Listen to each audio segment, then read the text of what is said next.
na kilemba shule. Yeye anasema ya kwamba katika shule za kwao Meru, Maua, hawaruhusiwi kuenda na vilemba shule.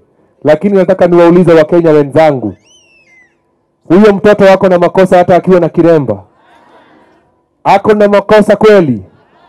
Tungeomba serikali yetu ya Kenya ya takatifu, kwa sababu kilemba ni kitu takatifu, na hii ndio dini yetu sisi, na sisi tumesoma na wengine wetu tumeenda mbali sana na tuko na vilemba. Tunataka tuwaombe hao watu wa Meru, hao walimu wa Meru, wajue ya kwamba dini yetu ni dini takatifu na imerejistiwa na serikali, na serikali imetuitikia na watoto wetu wataruhusiwa kusoma. Si ndio Wakenya wenzangu? Si ndio Wakenya wenzangu? Wangapi wanakubaliana na mimi ati lazima hao watoto wa Meru watasoma? Nionyeshe kwa ishara ya mkono ya kuwa hao watoto watasoma. Sasa hata sisi tutaungana na huo msichana na tuseme ya kwamba hizo shule na amezitaja. Kuja urudie msichana. Idhambiro, Karimeko. Si arudie mwenyewe. Matendo na Binda. Kuja. A very courageous lady here. Asante sana.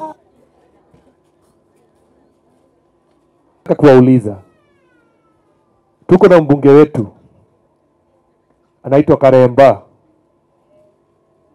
wa huko Embu Runyenjes, si ndio? Si amesoma na Kiremba na si amekuwa mbunge.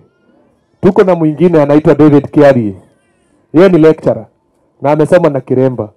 Tuko na Macharia Prince na ni wakili na amesoma na Kiremba.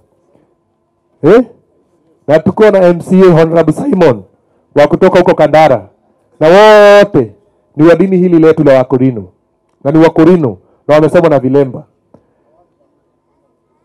Na yule mtu wetu wa huko Amerika wa World Bank amesoma na ako na Kiremba.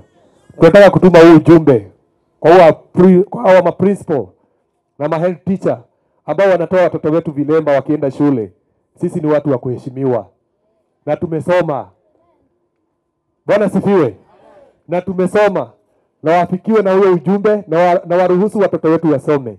Na tunataka kuuliza mheshimiwa Karemba aende atetee hao wasichana, ndio msichana kama huyo ako na kipawa. Is she not talented?